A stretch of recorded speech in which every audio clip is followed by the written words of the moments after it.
The first-class cabin was a world of luxury, a space filled with the scent of polished leather, the soft hum of quiet conversations, and the occasional clink of champagne glasses. The overhead bins clicked shut as passengers settled into their seats, adjusting designer bags and expensive watches.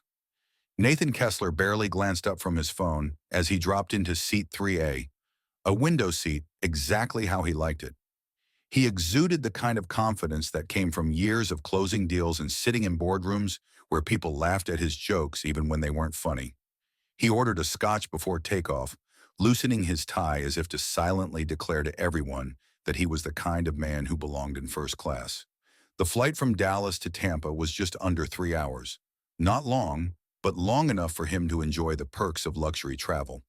He had no intention of working, not when there were premium drinks and the opportunity to size up the cabin. That's when he noticed her, a blonde woman seated just a few rows ahead. Her profile was partially visible as she scrolled through something on her iPad. There was something about her, something familiar, but not enough to place. Maybe she was a local news anchor, a C-list actress, someone who'd had her 15 minutes and was desperately clinging to the last few seconds. He smirked, nudging the man sitting next to him, a mild-mannered traveler who had the misfortune of sitting beside someone who loved the sound of his own voice. "Ever notice how some people think money can buy class?" Nathan mused, just loud enough for nearby passengers to hear. The man beside him gave a polite, non-committal chuckle, keeping his eyes on the in-flight magazine. He wasn't interested in conversation, but Nathan didn't need an audience to keep talking. "She looks familiar," he went on, tilting his head. "Probably some reality TV reject. You know, the type. Big hair, expensive handbag, and no idea how to blend in." His words floated into the space around him, catching the ears of those nearby. A few glanced in his direction, but the woman remained focused on her iPad, either unaware or uninterested in his commentary. That didn't sit well with him. People like her were supposed to care what men like him thought. The plane began taxiing, and the flight attendant made her final rounds, checking seat belts and collecting empty glasses. Nathan leaned back, stretching slightly, already bored with the flight before it had even begun. He watched as the blonde woman politely handed off her drink and smiled at the attendant. Her posture was composed, her demeanor calm. It irritated him. There was a quiet confidence about her, an ease that suggested she wasn't the kind of woman who would be rattled by side comments or sideways glances. And that made Nathan double down. He shifted in his seat, making sure his voice carried just enough. "She must have married well," he mused, shaking his head, as if he found the entire thing amusing. "That's usually how these stories go. Third husband, maybe fourth, plastic surgeons on speed dial. It's always the same." This time there was a noticeable shift in the air. The businessman in the seat across the aisle cast a glance at him, brief but pointed. The flight attendant hesitated ever so slightly as she moved past. Even the man sitting next to him exhaled quietly, as if he wished himself anywhere else. Nathan, of course, didn't notice, or maybe he didn't care. He reached for a scotch as the plane lifted off, tapping his fingers against the glass. 3 hours. Plenty of time to entertain himself. But what he didn't realize was that his entertainment was about to come at his own expense. The plane had barely reached cruising altitude when Nathan resumed his commentary. He wasn't the kind of man who let things go, especially not when he felt ignored. The woman, whoever she was, had barely glanced up. She had given zero indication that she had heard him or cared that he had been speaking. That didn't sit right with him, so he leaned in. The moment the seatbelt sign blinked off, he flagged down the flight attendant with an exaggerated wave, as if he were at a bar rather than sitting in first class. "Another Scott," he said, handing over his empty glass. "And just give her whatever she's having too. On me." It was a test, a way to get a reaction. Maybe she'd laugh, shake her head, indulge him in a bit of harmless back and forth. Women like her loved attention. At least that's what he assumed. But the flight attendant didn't so much as blink. "She's fine, sir," the attendant said smoothly, taking his glass and moving away before he could press further. Nathan chuckled to himself, shaking his head. "So she's one of those," he muttered under his breath, half smiling. "The kind of woman who carries herself like she's better than everyone else, who acts as if she's above small talk. He turned back to his reluctant seatmate, who had opened a book in a clear attempt to avoid conversation. "You ever notice that?" Nathan said, tapping the armrest between them. "How some people walk around like they're the main character in life? Like the rest of us are just extras in their little movie?" The man gave him a quick glance before returning to his book. "Haven't really thought about it," he muttered. Nathan grinned, not one to let a conversation die. "I'll tell you exactly who she is," he continued, keeping his voice at that perfect volume. Not too loud to be accused of being rude, but just enough for the people around him to hear. "She's the kind of woman who gets by on her last name, on favors. Some senator's ex-wife, maybe. Or one of those lawyers who loves the camera but couldn't win a case to save her life." He let the words linger, waiting for a shift, a reaction. Anything that would let him know he was getting under her skin. But nothing came. The blonde woman remained composed, scrolling through her tablet like he wasn't worth acknowledging. She wasn't looking at him. Not once. Not even a side eye. Nathan exhaled sharply through his nose, adjusting his watch in irritation. This wasn't fun anymore. Not even a glance? "Guess she's too important for the rest of us," he muttered to himself, loud enough for a few people nearby to hear. A few rows back, a woman in a navy pantsuit exchanged a knowing look with her seatmate across the aisle. An older gentleman glanced up from his newspaper, one brow slightly raised. People were noticing him now, but Nathan, in his arrogance, assumed they were on his side, that they found her just as ridiculous as he did, and that's what made him double down.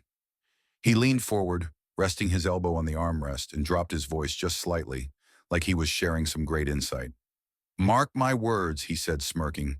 "She's going to post something later about how exhausting travel is. Probably complain about manspreading or some nonsense. Women like her love playing the victim. But I guarantee you—" "Excuse me, sir," a voice interrupted him, calm and firm. Nathan turned his head, expecting the flight attendant again. Instead, he found himself looking directly at the blonde woman for the first time. She had turned fully toward him, her expression unreadable. There was no anger, no irritation, just a look. A quiet, measured look that made Nathan suddenly hyper-aware of the way his own voice had been carrying. For the first time in a long time, he felt the stirrings of something uncomfortable, something foreign. But he shook it off.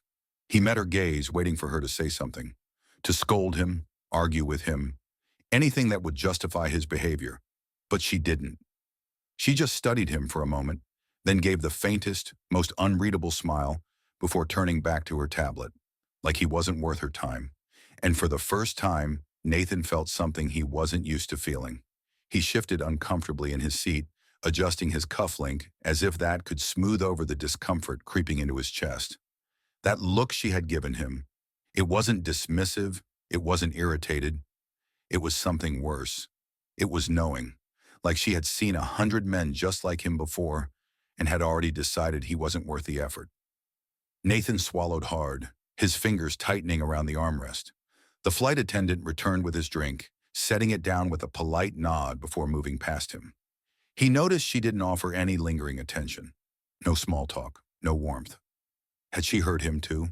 He took a slow sip, letting the ice clink against the glass. Then he glanced at the woman again. Pam, he reminded himself. He still didn't know exactly who she was, but something about her name tickled at the back of his mind. She was still reading, still unbothered. But now that she had acknowledged him once, there was an invisible line drawn between them, a silent dare. Nathan didn't do well with dares. So, he said this time, directly to her, pitching his voice low enough to seem casual but loud enough that the people around them could still catch bits of it. "Pam, is it? You don't look like a Pam." She didn't answer. A flicker of something twisted in his stomach, but he didn't stop. "I mean, no offense," he added. "It's just, I don't know. You look more like a Kelly or a Lauren." He chuckled, shaking his head. "Pam sounds like someone's mom." Still nothing. Not even the smallest acknowledgement. Nathan shifted again. She wasn't just ignoring him now. She was letting him embarrass himself. Across the aisle, the older gentleman had gone back to his paper, but Nathan had caught the way he had glanced up at him earlier, judging. 2 rows ahead, A younger man in a business suit was pretending to type on his laptop. But Nathan knew the game. He was listening. Even the flight attendant, who had just passed by with a tray, was keeping an eye on him out of the corner of her eye. The realization made Nathan's stomach tighten. They weren't laughing with him. He exhaled sharply through his nose, sitting back in his seat. Fine, let them judge. People were always so uptight these days, acting like a little light-hearted teasing was some kind of personal attack. He hadn't said anything that bad. He drained the last of his scotch, setting the glass down a little harder than necessary. And then, as if the universe had been waiting for the perfect moment, the flight attendant spoke. "Miss Bondi, would you like another beverage?" Nathan barely heard the words at first. It wasn't until the blonde woman, Pam, looked up and politely declined that his brain caught up. Bondi. Pam Bondi.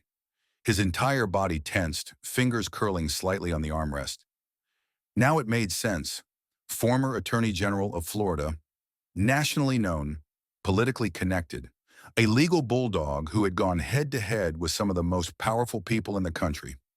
A woman who, oh God, wasn't just familiar because she had been on television. She had been on television because she was the kind of woman who could ruin a person's life with a single phone call. Nathan's throat went dry. He stole another glance at her, but she wasn't looking at him. She didn't need to. She already knew. And now so did he. For the first time in the entire flight, Nathan had nothing to say. Nathan swallowed hard, his mind racing as if searching for an escape hatch. Pam Bondi. The name echoed in his head, each syllable unraveling his confidence. Thread by thread, his fingers tightened around the armrest. How had he not recognized her sooner? Of course, he had seen her before. On news broadcasts, at press conferences, in courtroom footage that had aired on every major network. She had gone toe-to-toe with corporations, tangled with politicians, and won. And now, he was sitting a few feet away from her, realizing that all the smug, half-whispered remarks he had been making had landed in the absolute worst place possible. The blood drained from his face. He glanced around the cabin, suddenly hyper-aware of how many people had been within earshot. The older gentleman across the aisle, the business traveler typing on his laptop, the flight attendant who had heard everything. Had he just mocked a former attorney general in front of an entire first-class cabin? Nathan cleared his throat, shifting uncomfortably in his seat. He had to fix this. He turned his head slightly toward her, plastering on a smile that felt stiff at the edges. I thought you looked familiar," he said, forcing a light chuckle. "Didn't realize I was in the presence of Florida royalty." Pam didn't react. She didn't turn. She didn't speak. She just continued reading her tablet as if he were nothing more than background noise. Nathan's stomach twisted. She had heard every word. She had registered every comment, and she had decided he wasn't worth the effort. That was worse than if she had called him out. Much worse. If she had turned and fired back at him, at least he could have argued, could have played it off, made a joke out of it. But this was deliberate. She had made a choice to let him drown in his own embarrassment. Nathan swallowed hard. His mind scrambled for an exit strategy. Should he apologize? Make a joke? Pretend none of it happened? He glanced at the other passengers, subtly gauging the damage. The businessman across the aisle wasn't looking at him anymore, but the slight smirk on his lips told Nathan he had been watching all along. The flight attendant was more professional about it, offering him a neutral glance as she set down his water. "Thanks," Nathan muttered. But that was somehow worse because she didn't pity him. She didn't care. He wasn't important enough to care about. He shifted his gaze back to Pam, who was still reading, still unfazed, still carrying herself like someone who had already moved on. And maybe that's what made it hurt the most. She wasn't angry. She wasn't waiting for an apology. She had decided he wasn't worth a second thought. Nathan hated that feeling, and it was his own fault. His fingers tapped against the tray table, restless, agitated.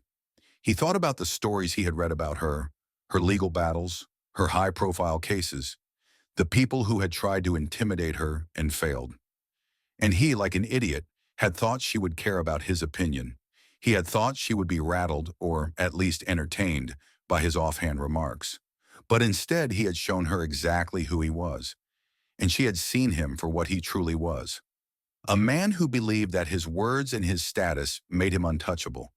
A man who didn't need to respect others because he assumed everyone around him existed to serve his ego. But Pam Bondi hadn't served that ego. She hadn't played his game. She had just let him embarrass himself. And for the first time in a long time, Nathan Kessler understood exactly how it felt to be small. The flight attendant passed by again, and for the first time, Nathan didn't wave her down for another drink. Instead, he sat quietly, watching the sky as the plane began its descent into Tampa. He realized something. This wasn't about Pam Bondi. This was about the kind of man he wanted to be from here on out. How often do we judge people before we even know who they are? How many times have we let arrogance blind us to the truth? Maybe the real lesson here isn't about power or status. Maybe it's about learning to treat people with respect before we regret it. The plane began its descent, and Nathan felt a shift within himself. The man who had boarded this flight, confident in his ability to make judgments and entertain himself at the expense of others, was no longer the same man sitting in the seat. He had been reminded of something important. Respect wasn't about money. It wasn't about power. It wasn't about being the loudest voice in the room. It was about character. Pam had done nothing to put him in his place because she didn't have to. She had let his own arrogance do the job for her, and that realization, the quiet power of not engaging, stuck with him long after the plane touched down. As the plane landed and passengers began to gather their belongings, Nathan sat in his seat, lost in thought. He had been so busy building his own image for so long that he had forgotten how important it was to build the right kind of character. He stood up slowly, adjusting his jacket, and as he walked toward the exit, he couldn't shake the feeling that he had just learned a valuable lesson. A lesson he wasn't going to forget anytime soon. He had been humbled by his own arrogance, and for the first time, he wasn't ashamed to admit it.